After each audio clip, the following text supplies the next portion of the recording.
نحمده ونصلي ونسلم على رسوله الكريم أما بعد فأعوذ بالله من الشيطان الرجيم بسم الله الرحمن الرحيم لا يستوي منكم من أنفق من قبل الفتح وقاتل أولئك أعظم درجة أولئك أعظم درجة من الذين أنفقوا من بعد فقاتلوا وكلا وعد الله الحسنى قال تبارك وتعالى واعلموا أن فيكم رسول الله لو يطيعكم في كثير من الأمر لعنتم ولكن الله حبب إليكم الإيمان وزينه في قلوبكم وكره إليكم الكفر والفسوق والعصيان أولئك هم الراشدون فضلا من الله ونعمة صدق الله العظيم إن الله وملائكته يصلون على النبي يا أيها الذين آمنوا صلوا عليه وسلموا تسليما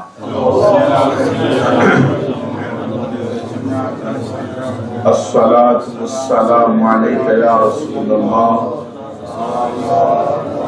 وعلى آلك وأصحابك يا حبيب الله الله رب محمد صلى عليه وسلم نحن عباد محمد صلى عليه وسلم صلاة وسلاما عليك يا رسول الله یا رسول اللہ. معزز و محترم مشائخ و علماء اسلام، بالخصوص آج کی اس پروقار تقریب کے صدر محترم پروردہ آغوش ولایت آفتاب طریقت ماہتاب شریعت حضرت صاحبزادہ الحاج صوفی پیر ریاض احمد صاحب اسلمی نقشبندی مجددی دامت برکاتہم-ال-Aaliya والقدسیہ زیب سجادہ آستانہ عالیہ شادپور شریف، آج کی اس پروقار تقریب میں ہم سب کے میزبان اور روح رواں صوفی باصفا کشتہ عشق مصطفیٰ و کشتہ عشق پیر و مرشد محترم المقام الحاج خلیفہ صوفی نور محمد صاحب اسلمی نقشبندی مجددی دامت برکاتہم-ال-Aaliya والقدسیہ، اور آج کی اس پروقار تقریب کے نقیب پیکر اخلاص و محبت کشتہ عشق مصطفیٰ ہر دل عزیز عزیز محترم جناب شہزاد احمد صاحب رضوی قادری دامت برکاتہم-ال-Aaliya والقدسیہ، انتہائی عزت و تکریم کے لائق واجب التعظیم لائق ست تکریم ذی وقار و ذی احتشام محترمی و مکرمی حاضرین و سامعین، آج کی یہ پروقار تقریب اپنے عنوان کے اعتبار سے انتہائی اچھوتی، دلچسپ اور انوکھی تقریب ہے۔ حضور نبی اکرم صلی اللہ علیہ وسلم کے داماد خلیفہ سوم، پیکر شرم و حیا، آئینہ جمال مصطفیٰ حضرت عثمان غنی ذوالنورین رضی اللہ تعالی عنہ کے فضائل و مناقب کا سلسلہ جاری و ساری ہے۔ انتہائی خوبصورت اور مختصر مگر جامع خطاب فرمایا ہے ہمارے عزیز اہل سنت کے ابھرتے ہوئے نوجوان مبلغ خطیب حضرت علامہ مولانا شہباز احمد صاحب اسلمی دامت بارکاتہم نے۔ میری دعا ہے کہ اللہ تبارک و تعالی ان کو مزید علوم کاملہ اور اعمال نافعہ سے سرفراز فرمائے۔ ایک اعتبار سے ان کی گفتگو نے آج کی اس تقریب کا حق ادا کر دیا ہے، کیونکہ حضرت عثمان غنی رضی اللہ تعالی عنہ کی زندگی کے بہت سے پہلوؤں پر انہوں نے بہت ہی عمدہ اور بڑے احسن انداز میں اپنی گفتگو فرمائی۔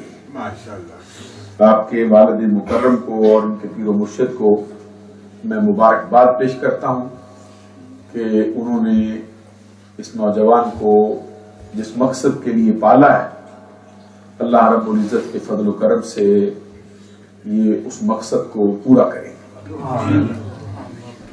معزز و محترم ناظرین و سامعین،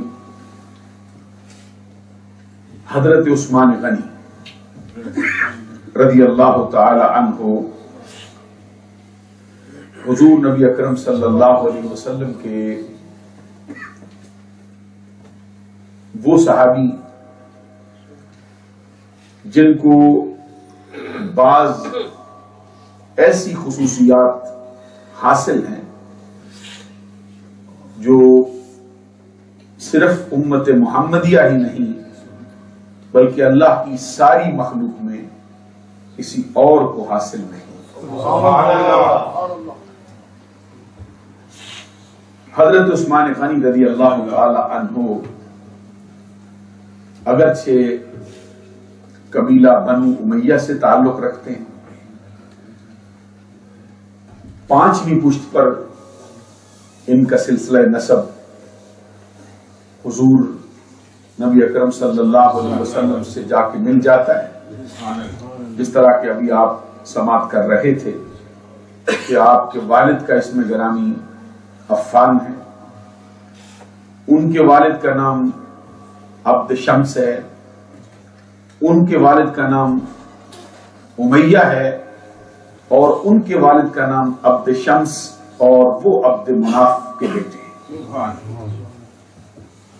آپ کے دادا جان کا نام ابو العاص،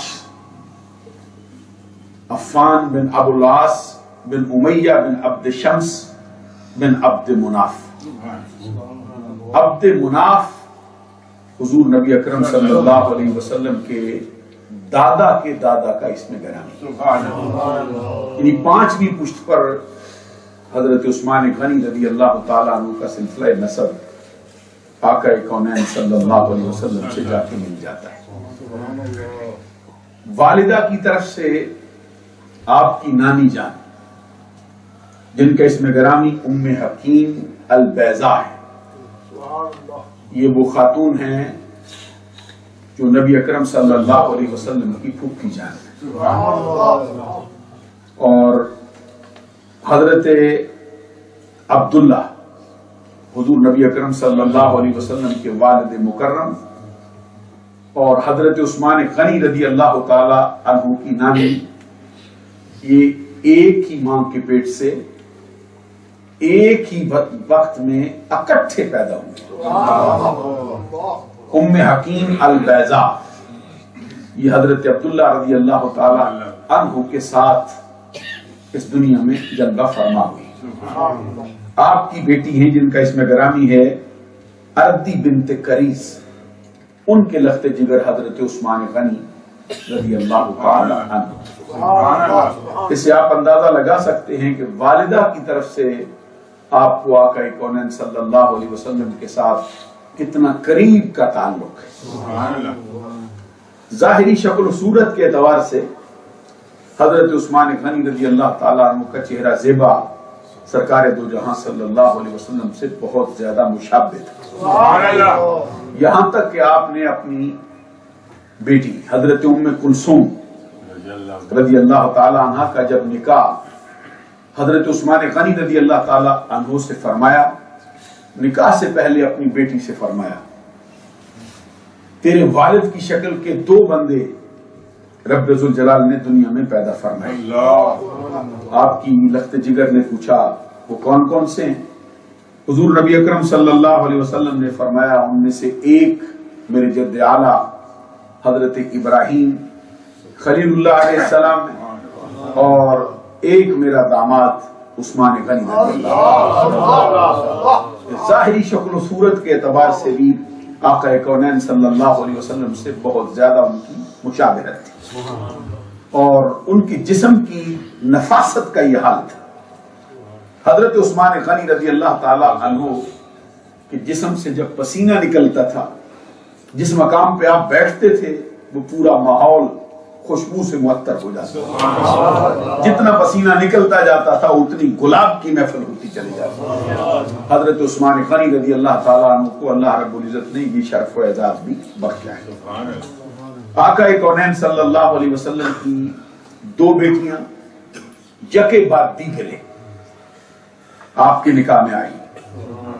یہ ایسا شرف ہے جو حضرت آدم علیہ السلام سے لے کر آقا کونین صلی اللہ علیہ وسلم تک کسی فرد بشر کا مقدر نہیں بن سکا۔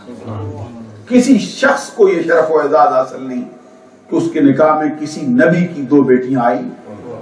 حضرت عثمان غنی رضی اللہ تعالیٰ عنہ کے مرتبے کا یہ حال ہے کہ ان کے نکاح میں کسی اور نبی کی نہیں، سارے نبیوں کے سردار کی دو بیٹیاں ان کے نکاح، جس کی وجہ سے ان کو ذوالنورین کہا جاتا ہے۔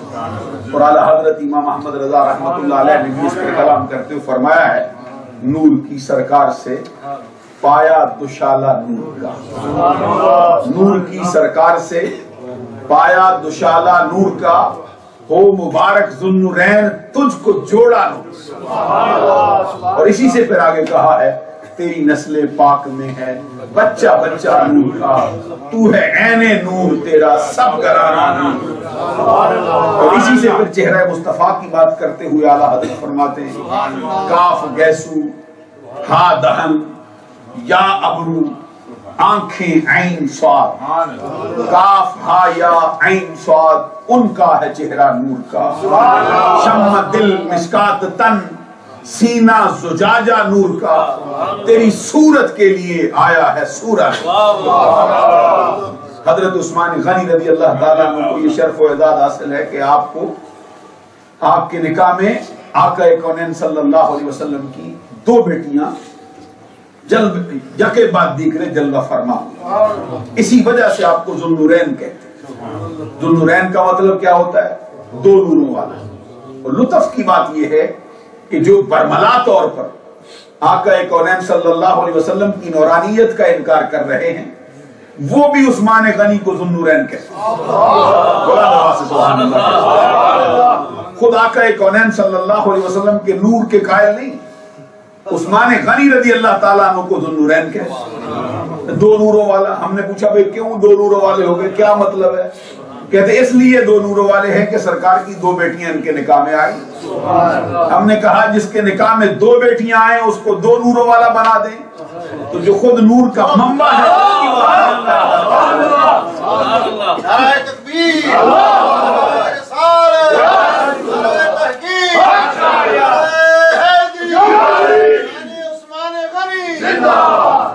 حضرت عثمان غنی رضی اللہ تعالیٰ عنہ کے ساتھ دو کے عدد کا انتہائی گہرا تعلق ہے. ایک تو یہ ہے کہ سرکار کی دو بیٹیاں آپ کے نکاح میں آئیں. دوسری بات یہ ہے کہ آپ نے ہجرت بھی 2 مرتبہ ہی فرمائی. ابھی آپ سماعت فرما رہے ہیں ہجرت حبشہ بھی آپ نے فرمائی اور پھر ہجرت مدینہ بھی آپ نے فرمائی. جب ہجرت حبشہ آقا کونین صلی اللہ علیہ وسلم نے فرمائی اپنی زوجہ محترمہ حضرت رقیہ یہ نبی اکرم صلی اللہ علیہ وسلم کی دوسرے نمبر کی بیٹی. یہ بات یاد رکھنا چاہیے کہ آقا کونین صلی اللہ علیہ وسلم کو اللہ تبارک و تعالیٰ نے 4 بیٹیاں عطا فرمائی. بلا نواز سے سبحان اللہ. اور یہ چاروں کی چاروں بیٹیاں حضرت خدیجۃ الکبریٰ رضی اللہ تعالیٰ عنہا کے بطن سے پیدا ہوئی. سب سے بڑی بیٹی کا اسم گرامی حضرت زینب ہے. اس سے چھوٹی بیٹی کا اسم گرامی حضرت رقیہ ہے. اس سے چھوٹی بیٹی کا اسم گرامی حضرت ام کلثوم ہے. اور سب سے چھوٹی اور سب سے پیاری بیٹی سید عالم ملکہ فردوس بری نور چشم رحمت للعالمین ہمارے آقا کے جگر کا ٹکڑا عصمت کا در نہاں عفت کا گنج گراں شہزادی کون و مکان سیدۃ نساء اہل الجنہ سیدۃ نساء العالمین حضرت فاطمہ الزہرا رضی اللہ عنہا. اور سب سے بڑی بیٹی حضرت زینب رضی اللہ تعالیٰ عنہا کا نکاح حضرت ابو العاص سے ہوا ہے. اور آقا کونین صلی اللہ علیہ وسلم کی اس کے بعد جو 2 بیٹیاں ہیں حضرت رقیہ حضرت ام کلثوم ان کا نکاح مکی زندگی میں پہلے دور میں ابو لہب کے 2 بیٹوں سے ہوا ہے. یہ بات کی توجہ طلب ہے جن کی بیٹیوں کے ساتھ کبھی ایسا معاملہ ہو جائے تو ان کو آقا کونین صلی اللہ علیہ وسلم کی طرف دیکھنا چاہیے. ابو لہب کے 2 بیٹوں نے نکاح کے بعد رخصتی سے پہلے آپ کی دونوں بیٹیوں کو طلاق دے دی.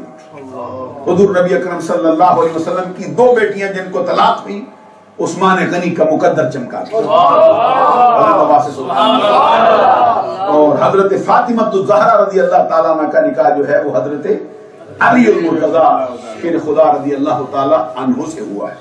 اس مقام پر میں یہ بھی عرض کر دینا چاہتا ہوں کہ کوئی یہ نہ سمجھے کہ سرکار کے یہ چاروں خلفاء کسی اور قبیلے سے تعلق رکھتے.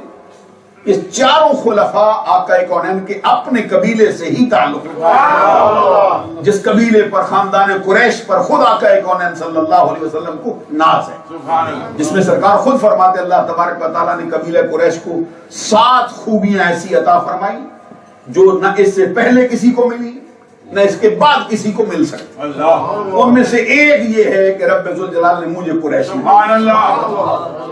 قریش میں بھیجا. اور پھر سرکار دو جہاں صلی اللہ علیہ وسلم نے فرمایا ان میں سے ایک یہ ہے کہ رب ذوالجلال نے قریش کا نام قرآن میں لیا. بلند آواز سے سبحان اللہ. اور قریش کے بارے میں خود آقا کونین صلی اللہ علیہ وسلم کا فرمان ہے القریش سادۃ العرب. قریش عرب کے سید قریش عرب کے سردار ہیں. آقا کونین صلی اللہ علیہ وسلم کے 4 خلفاء قبیلہ قریش سے تعلق ہے.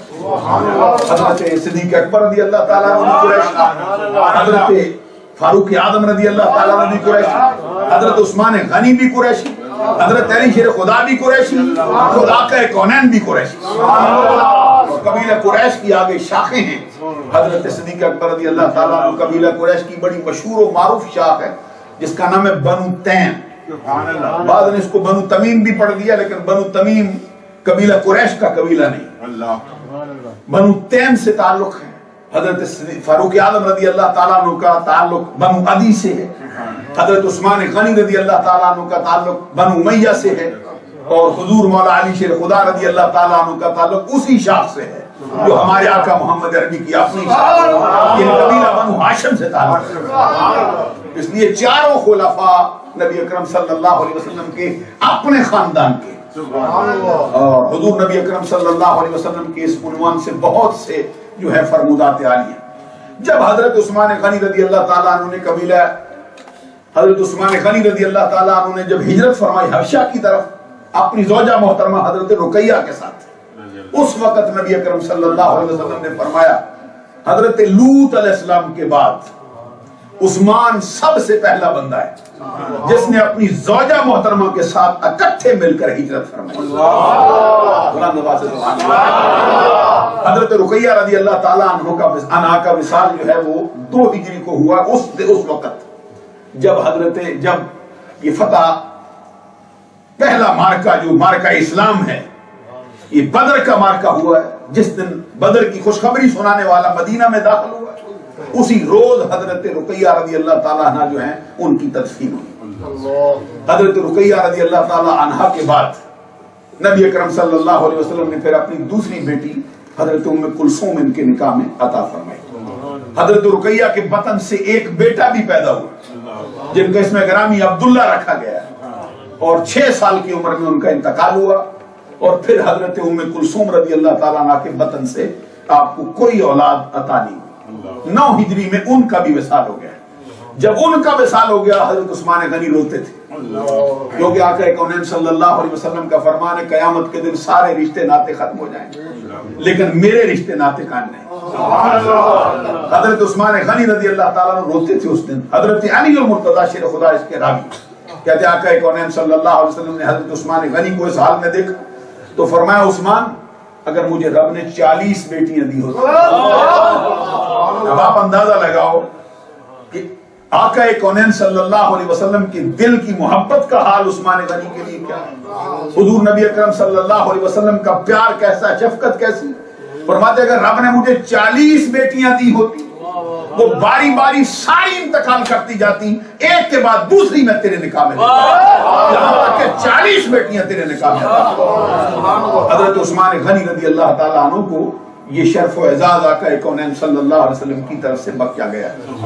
حضرت اسامہ بن زید رضی اللہ تعالیٰ عنہ جو نبی اکرم صلی اللہ علیہ وسلم کے بڑے پیارے صحابی، اور ایک روایت میں یہ بات آتی ہے کہ پوری امت محمدیہ میں سب سے بڑھ کر پیارا سرکار کو حضرت علی شیر خدا کے بعد اسامہ بن زید۔ سبحان اللہ۔ یہ اسامہ بن زید وہ ہے آدھی رات کے وقت بھی سرکار کے دروازے پہ آئے تو سرکار دروازہ کھول کے باہر چلا۔ یہ اسامہ بن زید وہ شخص ہے، حضرت عائشہ صدیقہ رضی اللہ تعالیٰ عنہ فرماتی ہیں میں نے خود اپنی آنکھ سے دیکھا ہے سرکار ان کا انتخاب کرنے کے لیے آگے بڑھ جاتے ہیں۔ انتخاب کا مطلب ہوتا ہے کہ کسی کی ناک بہنا شروع ہو جائے اس کو صاف کرنے کے لیے آگے بڑھ۔ یہ حضرت اسامہ بن زید کے مرتبے کا حال ہے، اور نبی اکرم صلی اللہ علیہ وسلم کے غلام زید کے بیٹے حضرت اسامہ بن زید کہتے ہیں میں چھوٹا سا بچہ تھا، نبی اکرم صلی اللہ علیہ وسلم نے مجھے پیالے میں کھانے کی کوئی چیز ڈال کے دی اور فرمایا کہ جاؤ میری بیٹی حضرت رقیہ کو دے آؤ۔ حضرت اسامہ بن زید کہتے ہیں جب میں وہاں پہنچا ابھی حجاب کی آیات بھی نازل نہیں ہوئی تھی، میں چھوٹا سا بچہ تھا، کہتے میں نے دیکھا کہ حضرت عثمان غنی اور حضرت رقیہ رضی اللہ تعالیٰ عنہ ایک ہی چارپائی پر اکٹھے بیٹھے، کہتے میں ایک نظر ان کے چہرے پہ ڈالتا تھا ایک نظر ان کے چہرے پہ ڈالتا تھا، کہتے میں دیکھتا تھا کہ ایسے خوبصورت افراد تو شاید زمانے میں ہوئے ہو۔ کہتے میں واپس لوٹا، آقا کونین صلی اللہ علیہ وسلم نے مجھ سے پوچھا اسامہ جس کام کے لیے تمہیں بھیجا تھا کر آئے ہو؟ کہتے میں نے عرض کیا حضور کر آیا، تو سرکار نے فرمایا وہاں پہ کچھ دیکھا نہیں، وہاں پہ کچھ دیکھا نہیں۔ حضرت اسامہ بن زید کہتے آقا میں نے وہاں دیکھا یہ ہے کہ ایک ہی چارپائی پر حضرت رقیہ تشریف فرمائے، اسی چارپائی پر حضرت عثمان غنی جلوہ فرمائے، تو آقا کونین صلی اللہ علیہ وسلم نے فرمایا اس ذات رب ذوالجلال کی عزت کی قسم جس کے قبضہ قدرت میں محمد کی جان ہے، اس آسمان کے نیچے اتنا خوبصورت جوڑا پہلے کبھی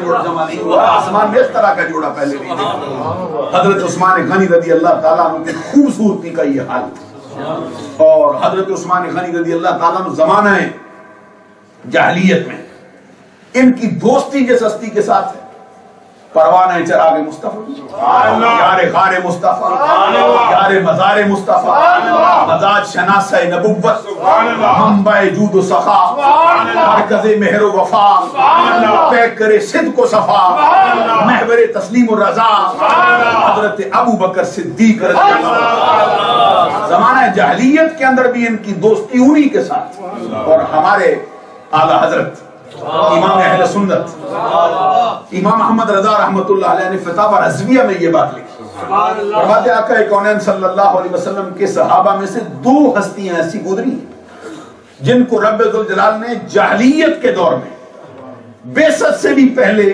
جاہلیت کا دور بڑا لمبا پایا ہے، لیکن رب ذوالجلال نے ان کو شراب سے بھی محفوظ رکھا ہے، بدکاری سے بھی محفوظ رکھا ہے، برے خیال کے آنے سے بھی بچا کے رکھا ہے۔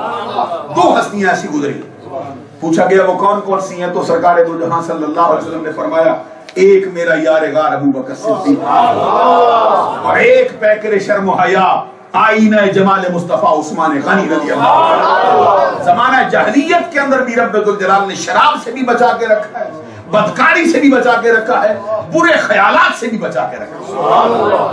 اس مقام پر میں ایک بات اور عرض کر دوں، پچھلے سال کی بات ہے، میں مانچسٹر میں تقریر کر رہا تھا، تو یہ جزیہ میں نے بیان کیا تو ایک شخص اٹھ کے کہتے ہیں جناب حضرت علی شیر خدا کے بارے میں نہیں کہا۔ میں نے کہا یہ بھی بتا دیتے ہیں تجھ کو حضرت علی شیر خدا کے بارے میں ہمارا نظریہ کیا ہے۔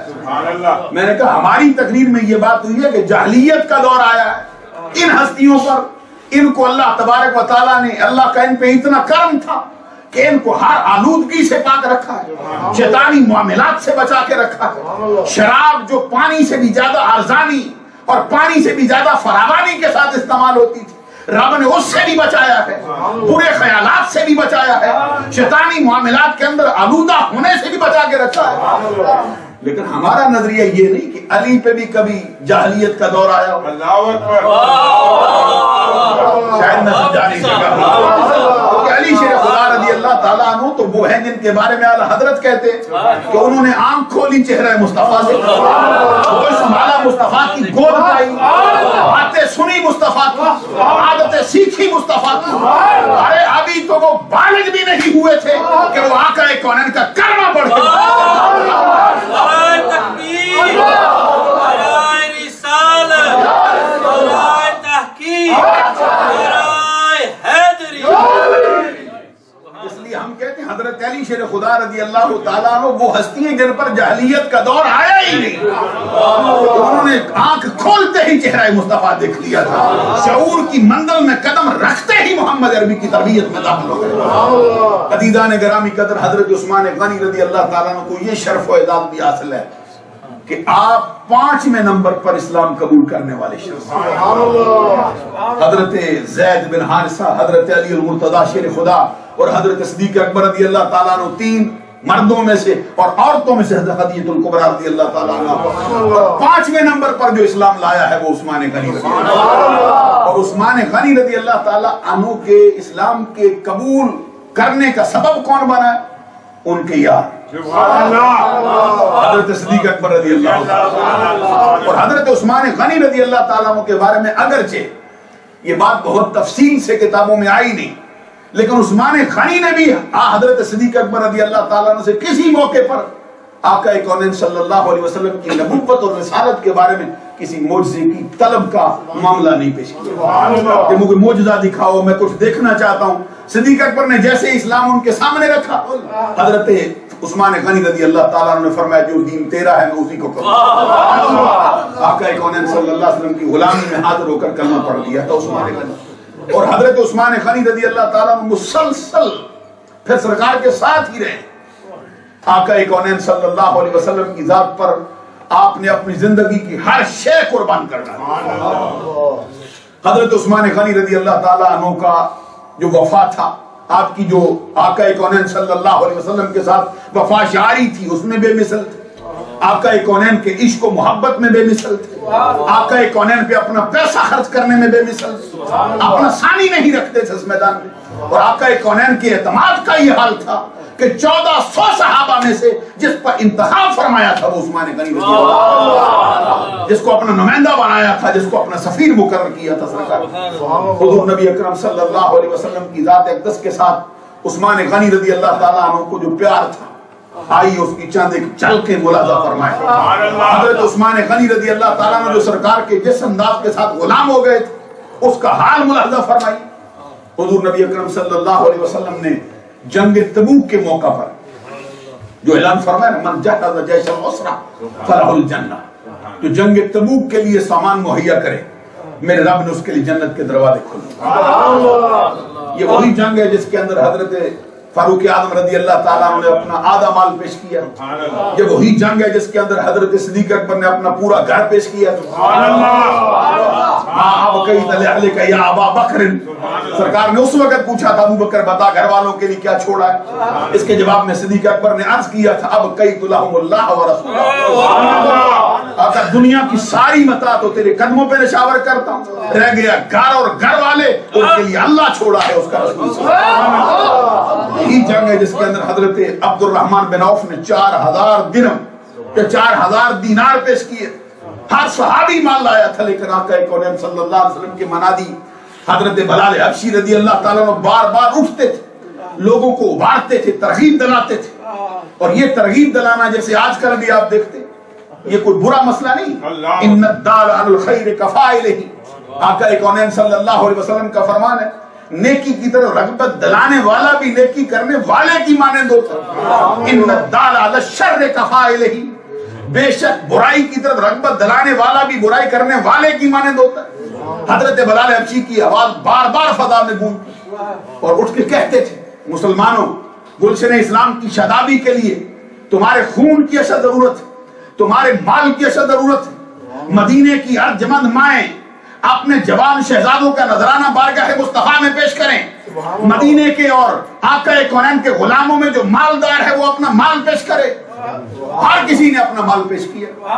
حضرت عثمان غنی رضی اللہ تعالیٰ عنہ پچھلی صف میں کھڑے تھے، اٹھے دیکھا عثمان غنی رضی اللہ تعالیٰ عنہ بولتے، اور ان کے بولنے کے بعد عثمان غنی نے کہا علیہ میات بعیر باحلاسہا واصلاحہا۔ آقا کونین صلی اللہ علیہ وسلم کے اس فرمان پر حضرت عثمان غنی نے عرض کیا سرکار 100 اونٹ کا نذرانہ جو اسلحہ سے لیس ہیں اور غلے سے بڑے ہوئے ہیں آپ کی خدمت میں پیش کر۔ حضرت بلال حبشی نے پھر ندا دی۔ حضرت عثمان غنی پھر کھڑے ہوئے کہتے ہیں آقا 200 اونٹ اور پیش کرتا ہوں۔ حضرت بلال حبشی نے پھر ندا دی، اٹھ کے کہتے ہیں مال اور لاؤ، ابھی جو مجاہدین اسلام ہے ان کی تعداد بہت زیادہ ہے اور اسرت کا زمانہ ہے۔ یہ جنگ تبوک کا معاملہ بڑا عجیب و غریب ہے، مجاہد بڑے ہیں، سفر بڑا دور کا ہے، مال بہت تھوڑا ہے اور مال لاؤ۔ حضرت عثمان غنی کھڑے ہو کہتے ہیں آقا 300 اونٹ اور پیش کرتا ہوں۔ اس پر مفتی خان گجراتی رحمت اللہ علیہ نے جو اہل سنت کا فخر ہے، انہوں نے مولا علی قاری رحمت اللہ علیہ کے حوالے سے لکھا ہے، کہتے کوئی یہ نہ سمجھے کہ اب یہ 300 اونٹ بنے، کہتے یہ کل ملا کے 100 پھر 200 پھر 300، 1 جمع 2 3 3 جمع 3 600۔ حضرت عثمان غنی رضی اللہ تعالیٰ عنہ گھر گئے لینے کے لیے، جیسے ہی اونٹوں کو نکالا اپنے خادموں سے فرمایا نکالو، اور ان کے اوپر اسلحہ بھی ہو، ان کے اوپر غلہ بھی ہو، لدے ہوئے ہوں ہر شے سے۔ 600 نکالا، لے جانے لگے۔ عثمان غنی رضی اللہ تعالیٰ عنہ جذبات میں آ گئے، فرماتے 100 اور ڈالو۔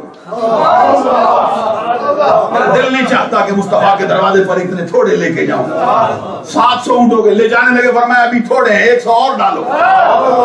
جب 800 ہو گئے عثمان غنی پھر بولے، فرمایا 100 اور ڈالو۔ 900 اونٹ عثمان غنی رضی اللہ تعالیٰ عنہ لے کے چلے، فرمایا یہ 1000 نہیں ہو سکتا، 1000 کا عدد پورا کرو۔ عرض کیا گیا حضور اتنے اونٹ ہیں نہیں، فرمایا کتنے ہیں؟ کہتے 50۔ فرمایا چلو 950 لاؤ۔ پھر لے جانے لگے، فرمایا 50 گھوڑے نہیں آ سکتے۔ حضرت عثمان غنی رضی اللہ تعالیٰ عنہ 950 اونٹ اور 50 گھوڑے اور کئی ہزار دینار کا نذرانہ، 4.5 ماشے سونے کا ایک سکہ ہوتا ہے جس کو دینار کہا جاتا ہے، 4.5 ماشے سونے کا سکہ دینار کی شکل میں کئی ہزار دینار عثمان غنی لے کے بارگاہ میں آقا کونین صلی اللہ علیہ وسلم کی بارگاہ میں پیش کیے۔ سرکار نے جھولی پھیلا دی، جھولی پھیلا کے سرکار نے آگے کی، فرمایا عثمان ادھر ڈال۔ اب آپ اندازہ لگائیے عثمان غنی رضی اللہ تعالیٰ عنہ کی قدر کا یہ حال۔ آقا کونین صلی اللہ علیہ وسلم نے جھولی پھیلا کر اس میں ڈالے۔ عثمان غنی رضی اللہ تعالیٰ عنہ نے عرض کیا سرکار اب اتنے سے معاملہ چل سکتا ہے؟ آقا کونین صلی اللہ علیہ وسلم نے فرمایا مال بڑا لایا ہے لیکن مجاہدین کی تعداد تو دیکھو.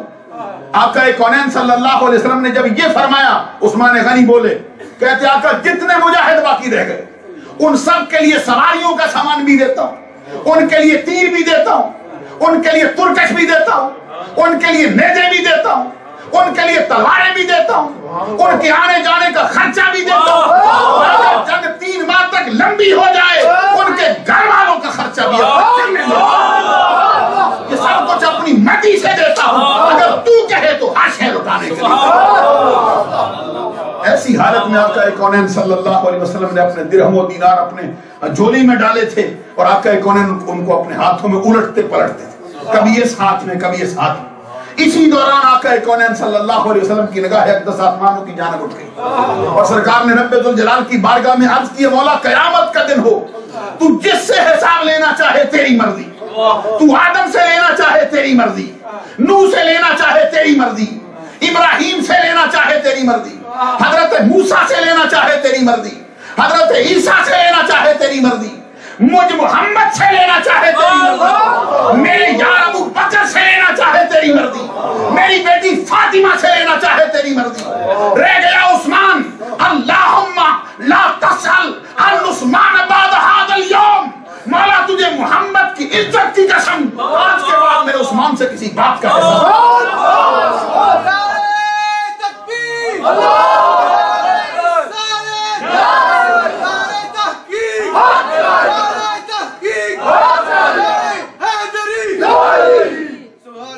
عزیزان گرامی قدر, حضرت عثمان غنی رضی اللہ تعالیٰ عنہ امت محمدیہ کے پہلے فرد ہیں جو بلا حساب و کتاب جنت میں داخل ہونے والے. اور کنز المال میں حضرت علی المرتضی شیر خدا رضی اللہ تعالیٰ عنہ, حسن حسین کے بابا, فاطمہ کے سر کے تاج, تاجدار حلتا, مراد کل کفا, سخاوت کے سمندر, شجاعت کے غضنفر, باب مدینۃ العلم, حضرت علی المرتضی شیر خدا, ہم زلف عثمان. حضرت عثمان غنی کے ہم زلف ہیں حضرت علی المرتضی. حضرت علی شیر خدا رضی اللہ تعالیٰ عنہ کہتے ہیں میں نے بارگاہ مصطفیٰ میں عرض کیا, یہ کنز المال میں 2 حدیثیں آئی اس مقام پر. حضرت علی شیر خدا کہتے ہیں میں نے سرکار سے پوچھا, آقا بتائیے قیامت کے دن سب سے پہلے کس کا حساب ہے؟ ایک روایت میں یہ بھی آیا, سرکار نے فرمایا میرا. اللہ اکبر, جیسا کہ حضور نبی اکرم صلی اللہ علیہ وسلم کی شان کے لائق ہوگا, نہ کہ ہمارے تمہارے جیسا. اس پر بہت سے لوگوں نے اعتراضات بھی کی, ہم نے پھر یہ حدیثیں پیش کی تھی. اور قرآن مجید میں اللہ تبارک و تعالیٰ کا فرمان ہے رسولوں سے بھی پوچھیں گے, جن کی طرف بھیجے گئے ان سے بھی پوچھیں گے. اس مقام پر میں یہ حضرت علی شیر خدا کہتے ہیں میں نے پوچھا سرکار سب سے پہلے کس کا حساب ہوگا؟ سرکار نے فرمایا ابو بکر کا. دوسری روایت, پہلی میں میرا, دوسری روایت میں فرمایا ایک ملتی جلتی روایت, فرمایا ابو بکر صدیق کا. حضرت علی شیر خدا رضی اللہ تعالیٰ عنہ کہتے ہیں میں نے عرض کیا آقا ثم من, پھر کس کا ہوگا؟ حضرت ابو بکر صدیق کے بعد کس کا حساب ہوگا؟ کہتے ہیں آقا کونین صلی اللہ علیہ وسلم نے فرمایا ثم عمر. رضی اللہ تعالیٰ عنہ کا. کہتے پھر میں نے پوچھا ثم من, پھر سرکار مسکرا پڑے, مسکرا کے فرمایا ثم انت یا علی. ابو بکر عمر کے بعد علی, پھر تیرا حساب ہوگا. حضرت علی شیر خدا رضی اللہ تعالیٰ عنہ فرماتے میرے دل میں خیال آیا کہ تیسرا نمبر میرا ہے نہیں. آپ کو کیسے سمجھائی جا سکتی ہے؟ ابھی خلافت اس وقت ہوئی نہیں, نہ حضرت ابو بکر صدیق خلیفہ ہوئے, نہ حضرت عمر خلیفہ ہوئے, نہ خود حضرت علی خلیفہ ہوئے. ابھی خلافت کا اعلان بھی نہیں ہوا, ابھی خلافت کے بارے میں بات بھی نہیں کی گئی. حضرت علی کہتے میرے دل میں خیال آیا یہ تیسرا نمبر میرا نہیں عثمان کا ہے. سرکار مجھے لے آئے ہیں تیسرے نمبر پہ, کہتے ثم انت یا علی, ابو بکر کے بعد عمر, عمر کے بعد تو. حضرت علی کہتے میں نے آگے بڑھ کے پوچھا این عثمان. خاموشی سے سننے والی بات ہے نہیں, کئی مسئلے حل کر گئی ہے حضرت علی شیر خدا کی یہ بات. حضرت علی کہتے میں نے پوچھا آقا بتاؤ عثمان کا کیا ہوا؟ تیسرے نمبر پہ میں کدھر آیا؟ آقا کونین صلی اللہ علیہ وسلم نے فرمایا علی یاد رکھ, میری امت کا سب سے پہلا بندہ جو بلا حساب و کتاب جنت کا راہی ہو, جس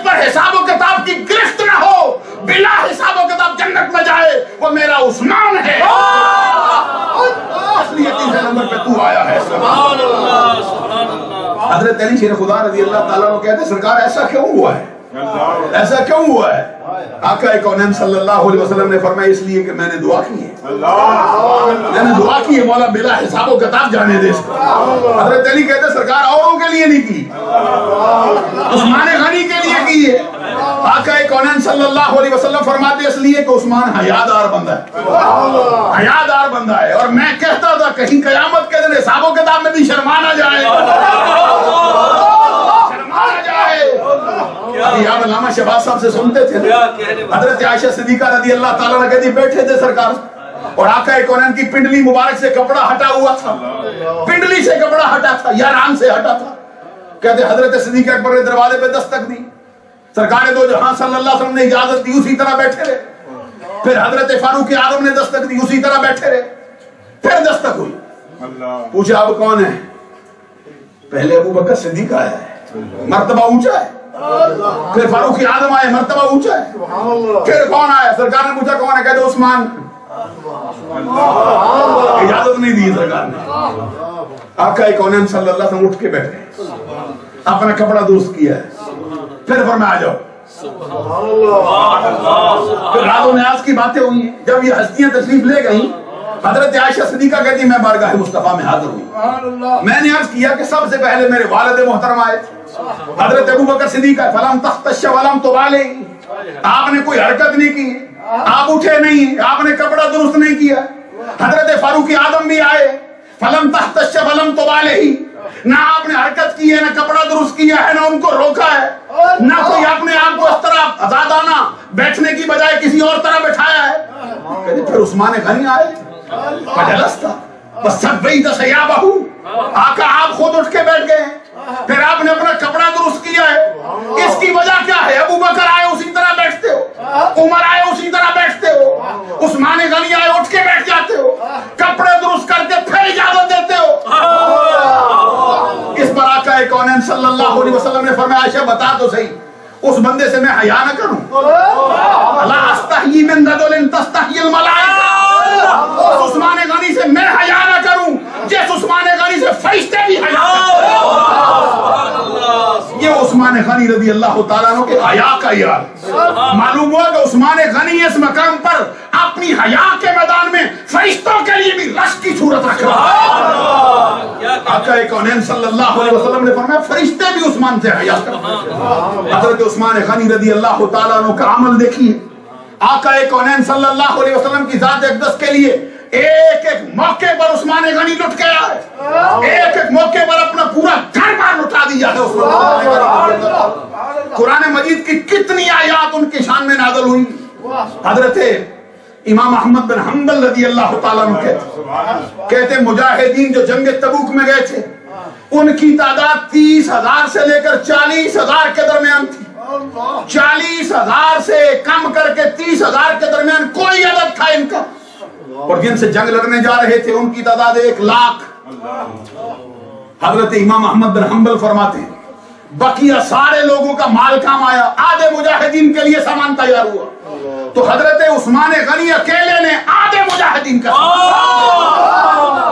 جنگ تبوک کے موقع. اور ابھی آپ سنتے تھے بیر روما یہ عثمان غنی نے خریدا. سبحان اللہ. ایک مرتبہ نہیں 2 مرتبہ. ایک مرتبہ آدھا حصہ خریدا، پھر دوسرا بیچنا ہے عثمان غنی نے پھر رقم رکھی. اور یہ جنت البقیع کا حصہ جس میں ہر کوئی دفن ہوتا ہے یہ کس نے خریدا؟ بولو نا بلند آواز سے.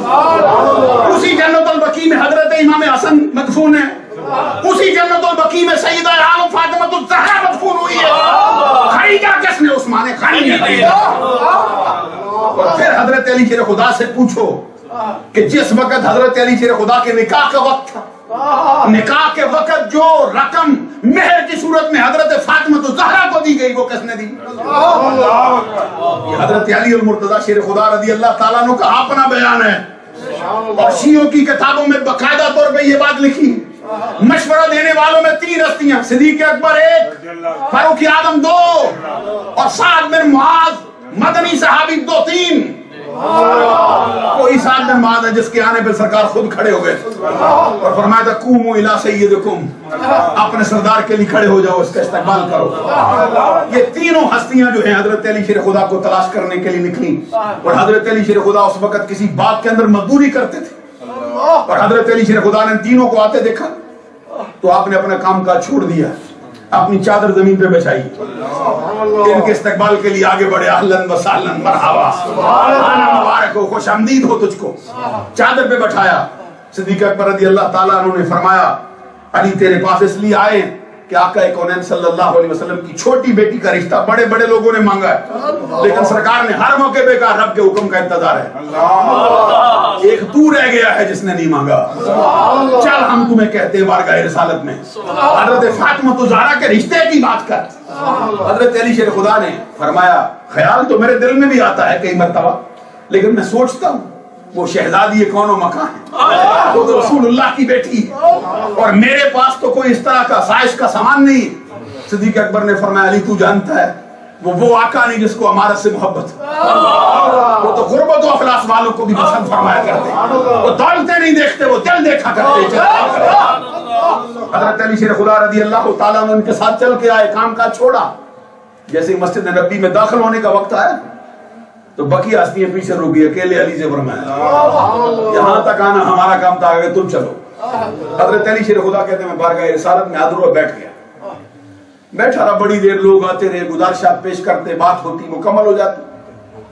آقا کونین صلی اللہ علیہ وسلم نے بڑی دیر تک مجھے بیٹھے دیکھا، گردن جھکا کے خود ہی مخاطب کیا، فرمایا علی بڑی دیر سے بیٹھے، کس لیے آئے ہو؟ کہتے میں ابھی خاموش تھا، سرکار نے فرمایا ایسا لگتا ہے جیسے فاطمہ کے رشتے کی بات کر۔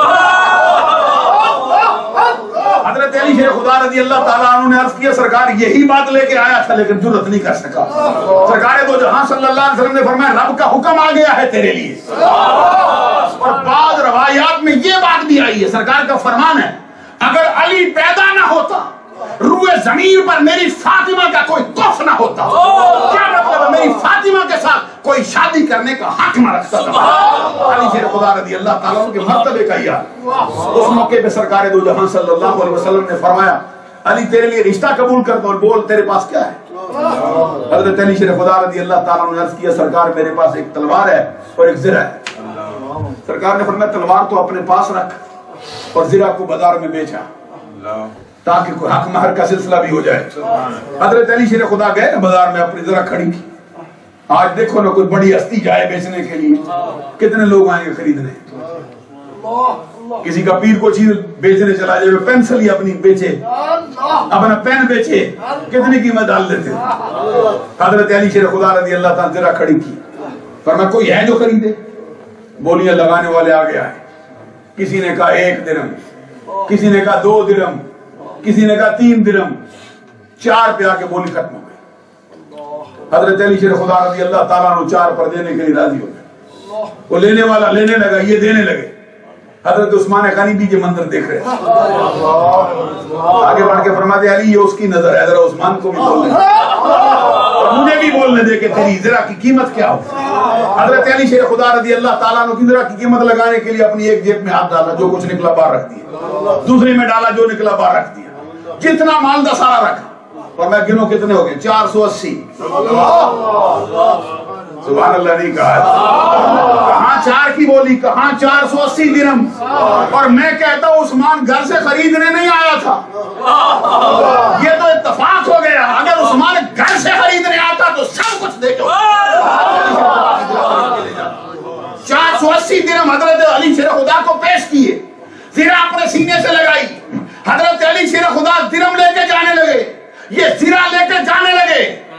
جاتے جاتے عثمان غنی رضی اللہ تعالیٰ نے پوچھ لیا علی یہ تو بتاؤ کہ زرہ بیچنے کی ضرورت کیوں پیش آ گئی، کس لیے بیچی؟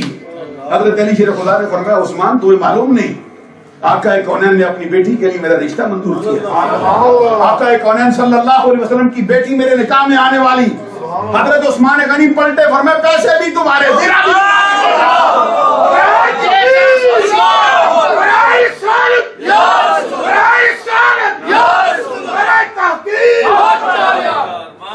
حضرت عثمان غنی رضی اللہ تعالی عنہ نے خدمت کی تھی حضرت علی شیر خدا رضی اللہ تعالیٰ عنہ کی اپنی کتابیں اٹھا کے دیکھو، تمہاری کتابوں میں یہ بات لکھی نہ ہو جو سزا چور کی ہے لینے کے لیے تیار ہے۔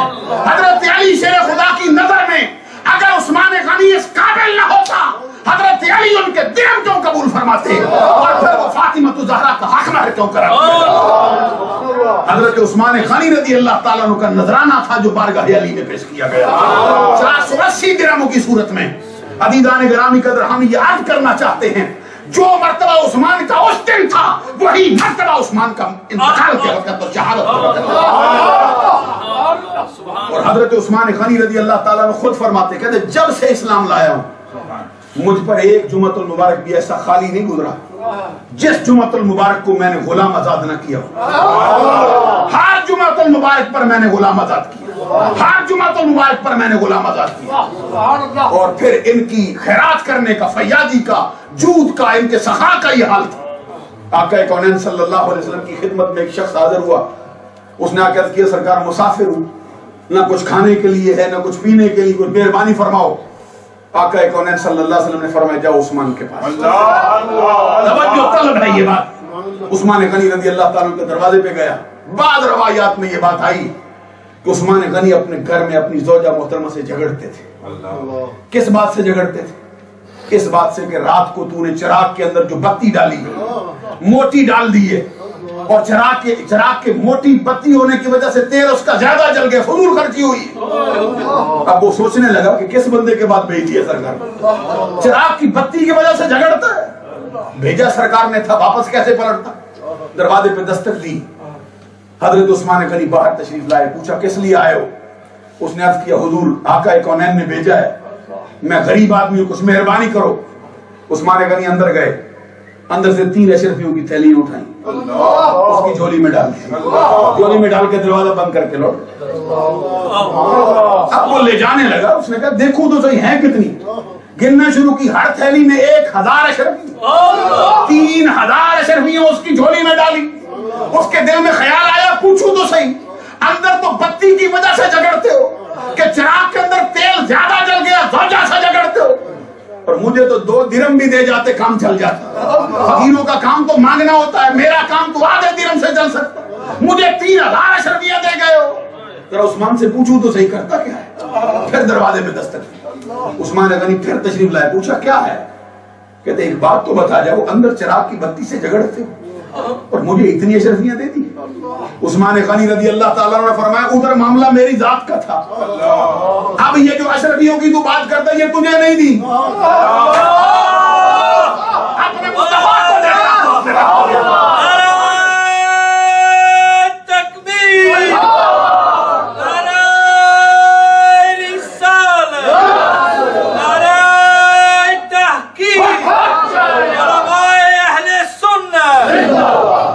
عزیزان گرامی قدر، اس بات پر میں حضرت عثمان غنی کی ایک کرامت بھی آپ کے سامنے پیش کرنا چاہتا ہوں۔ حضرت عثمان غنی کی فراست کا کیا حال تھا؟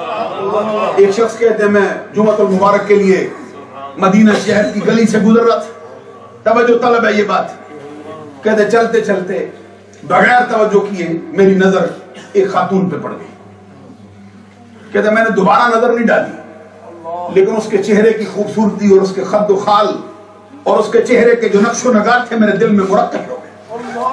کہتے باوجود اس کے کہ میں نے بڑا جھٹکا اپنی طبیعت ہے لیکن میں سیدھا مسجد میں آیا، میری طبیعت سے وہ چیز نکلی نہیں۔ کہتے عثمان غنی رضی اللہ تعالیٰ جمعۃ المبارک کا خطبہ دیتے تھے، سبحان اللہ، خطبہ دیتے جاتے تھے، نظر بھی ڈالتے تھے، سبحان اللہ، غور کرو نا، یہ نہیں تھا بھائی دیکھتے نہیں تھے کوئی کیسے بیٹھا ہوا ہے، جیسے آج کل بعد ہمارے خطیبوں کا یہ انداز ہے، کہتے تم سوئے رہو ہم جو یاد کر کے آیا سنا جائیں گے، تو تمہیں جگانے کی کوئی ضرورت نہیں۔ کہتے عثمان غنی رضی اللہ تعالیٰ دیکھتے جاتے تھے، ایک ایک کا چہرہ بھی دیکھتے تھے، ساتھ تقریر بھی فرماتے تھے۔ کہتے جیسے ہی مجھ پہ نظر پڑی عثمان غنی نے تقریر چھوڑ دی، تقریر چھوڑ کے مجھے مخاطب کر دیا، فرماتے سرکار کو تشریف لے گئے ابھی زیادہ دیر ہوئی نہیں، میں تمہاری نگاہوں میں زنا کے اثار دیکھتا ہوں، میں تیری نگاہ کے اندر مجھے زنا کے اثار نظر آتے۔ کہتے مسئلہ میرا تھا، میں تڑاک سے کھڑا ہو گیا، جذبات کی ترنگ میں نے کہا ابھی وہی اترتی ہے جو اتنے وثوق سے کہتے ہو کہ زنا کے اثار نظر آتے ہیں۔ کہتے عثمان غنی پر میں نے جیسے ہی سوال داغا، جواب میں فرمانے لگے وہی تو نہیں اترتی، سرکار کے ساتھ منقطع بات یہ ہے کہ مومن کی فراست سے ڈر کہ وہ اللہ کے نور سے دیکھتا ہے۔ اتقوا بفراست المومن فإنه ينظر بنور اللہ، مومن کی فراست سے ڈر کہ وہ اللہ کے نور سے دیکھتا ہے۔ حضرت عثمان غنی رضی اللہ تعالیٰ عنہ کے مرتبے کا یہ حال تھا کہ نظر کو بھی پہچان لیتے تھے کہ نظر یہ ہے حضرت عثمان غنی رضی اللہ تعالیٰ عنہ کی وہ ہستی۔ عزیزان گرامی قدر 12 برس تک عثمان غنی رضی اللہ تعالیٰ نے خلافت کا فریضہ انجام دیا، اور 12 سالوں کے اندر لوگ کہتے ہیں عثمان غنی نے اپنے لوگوں کو نوازا ہے۔ میں یہ بات عرض کرنا چاہتا ہوں، حضرت فاروق اعظم رضی اللہ تعالیٰ عنہ کتنی جلیل القدر ہستی، حضرت علی المرتضیٰ شیر خدا کتنی جلیل القدر ہستی، حضرت امام حسن نواسہ رسول، جگر گوشہ بطول، شہزادہ گلگوں کبا، راکب دوش مصطفیٰ، نور نظر حیدر کرار، امام علی مقام، امام عرش مقام، حضرت امام حسین کے بڑے بھائی امام حسن مصطفیٰ رضی اللہ عنہ، کون ان کی عظمت کا اندازہ لگا سکتا ہے؟ عزیزان گرامی قدر جتنے خلفاء سرکار کے ہوئے ہر کسی نے وظیفہ قبول کیا ہے۔ حضرت فاروق اعظم رضی اللہ تعالیٰ عنہ جن کی سختی کا اندازہ نہیں کوئی لگا سکتا، اپنے گھر کے اندر مٹھی بھر آٹا بچا کے رکھا جائے، ایک ماہ گزرنے کے بعد پھر اس کے لیے کوئی چیز اس کی تیار کر کے پیش کی جائے، فاروق اعظم پوچھے کدھر سے آئی ہے، عرض کیا جائے ہر روز جو آٹا آتا ہے اس سے مٹھی بچاتے ہیں، جمع کر کے آج حلوہ پکایا، اسی دن خزانے والے بندے سے فرمائیں ایک مٹھی آٹا کم کر دو، کام چل سکتا ہے۔ وہ فاروق اعظم جو اس قدر سلیقہ شعار ہستی ہو، اس قدر ہر شے کو سنبھالنے والی ہستی ہو، وہ فاروق اعظم بھی 5000 سالانہ درہم جو اپنا وظیفہ ہے قبول کریں۔ حضرت عثمان غنی رضی اللہ تعالیٰ 12 برس تک خلیفہ رہے، 12 سالوں کے اندر خزانے سے ایک پیسہ بھی قبول نہیں کیا۔ بلند آواز سے سبحان اللہ۔ جب عثمان غنی سے کہا جاتا اپنے بندوں کو نوازتے، آپ فرماتے وہ عثمان جو آپ نے لیے نہ لے، وہ اپنے رشتہ داروں کے لیے کیسے لے سکتا ہے؟ تو رہ گئی میری اپنی بات، میرا اپنا مال ہو تو اپنے رشتہ داروں کو دینا یہ تو میرا حق بنتا ہے۔ حضرت عثمان غنی رضی اللہ تعالیٰ عنہ پر اعتراضات ہوتے۔ عزیزان گرامی قدر میں اس مقام پر یہ بات عرض کرنا چاہتا ہوں، داتا گنج بخش حجویری نے لکھی، حضرت عثمان غنی رضی اللہ تعالیٰ عنہ کو 40 دن تک پانی بند کیا گیا، صحرا میں نہیں، جنگل میں نہیں، دور دراز بے آب و گیا کی وادی میں نہیں، مدینہ شہر میں، مصطفیٰ کے اپنے پیارے شہر میں حضرت عثمان غنی رضی اللہ تعالیٰ عنہ کے گھر کا محاصرہ کیا گیا۔ حضرت عثمان غنی رضی اللہ تعالیٰ عنہ کے گھر کو 40 دن تک محاصرے کے اندر رکھا گیا۔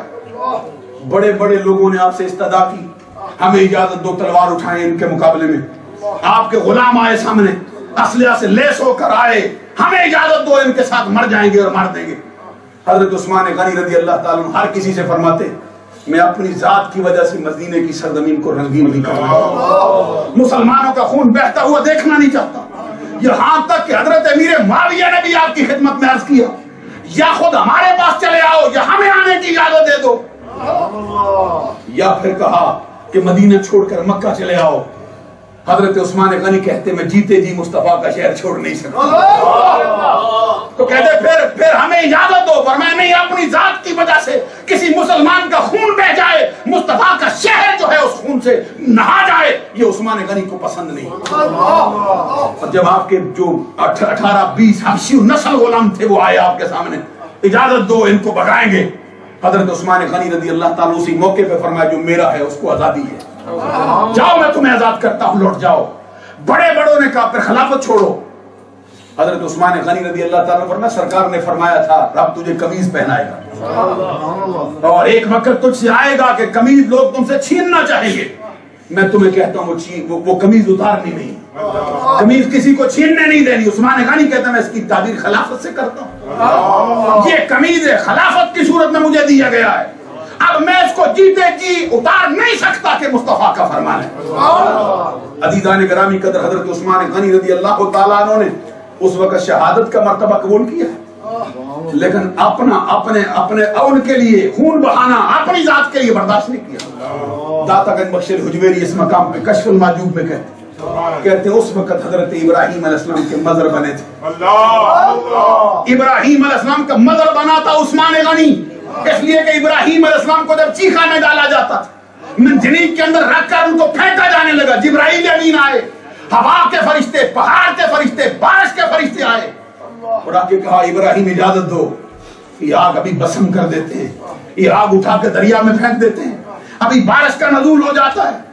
حضرت ابراہیم علیہ السلام ہر کسی سے فرماتے میرے اور میرے مولا کے درمیان کیوں حائل ہوتے ہو، لوٹ جاؤ، مجھے تمہاری حاجت نہیں۔ آخر میں جبرائیل امین نے کہا تھا اللہ کا حاجہ، کوئی حاجت ہے تو بتا نا۔ حضرت ابراہیم علیہ السلام جواب میں فرماتے تھے بندہ ہوتا ہی ضرورت مند ہے، ہوتا ہی محتاج ہے، لیکن تجھ سے کوئی نہیں، علیہ کا فلا، تجھ سے کوئی حاجت نہیں رکھتا۔ جاتے جاتے جبرائیل امین نے عرض کیا تھا ابراہیم اگر مجھ سے نہیں کہتا، جس رب کے لیے کود رہا ہے اس کو ہی کہہ دینا۔ جواب میں حضرت ابراہیم علیہ السلام نے فرمایا علمہ بحالی حسبی من سوالی، وہ میرے سوال کرنے سے زیادہ میری حالت کو جانتا ہے، جیسے میرا رب راضی ہے ویسے میں ہی راضی۔ جو نظریہ اس وقت حضرت ابراہیم نے اپنایا تھا وہی نظریہ عثمان غنی اپنا کے بیٹھے ہوئے۔ عزیزان گرامی قدر، حضرت عثمان غنی کو جس وقت ذبح کیا گیا، جس وقت آپ کے سر پر لوہے کی سلاخیں ماری گئی، جس وقت عثمان غنی کے گھر کا محاصرہ کر کے اندر کودے گئے لوگ، حضرت عثمان غنی رضی اللہ تعالیٰ اس وقت قرآن پڑھ رہے تھے۔ قرآن پڑھتے ہوئے آپ کی شہادت ہوئی اور آپ کا خون قرآن مجید کے صفحے پہ اترا ہے، اور کس مقام پہ گرا فَسَيَكْفِيكَهُمُ اللَّهُ وَهُوَ السَّمِيعُ الْعَلِيمُ۔ آقا کونین صلی اللہ علیہ وسلم کا فرمان ہے جس حالت میں کوئی بندہ شہید ہوگا قیامت کے دن اسی طرح اٹھایا جائے گا۔ میں یہ کہتا ہوں قیامت کے دن ہر کوئی اپنے انداز میں اٹھے گا، عثمان قیامت کے دن بھی قرآن پڑھتا ہوا اٹھے گا، اور جس جگہ پہ اس کو شہید کیا جائے گا وہ ذرے، وہ مقامات اس کی گواہی دیں گے۔ میں کہتا ہوں ہر کسی کی شہادت اپنے مقام پہ اونچی ہے، ہر کسی کی گواہی اس کا مقام دے گا، لیکن عثمان غنی کی شہادت کی گواہی زمین کے ذرے نہیں، رب کا قرآن دے رہا ہے۔ اللہ تعالیٰ عمل کی توفیق عطا فرمائے۔ دوران گفتگو کو غلطی سرزد ہو گئی ہو، اللہ سے معافی کا طلبگار ہوں، آپ لوگوں سے معافی کا طلبگار ہوں۔ وآخر دعوانا الحمدللہ۔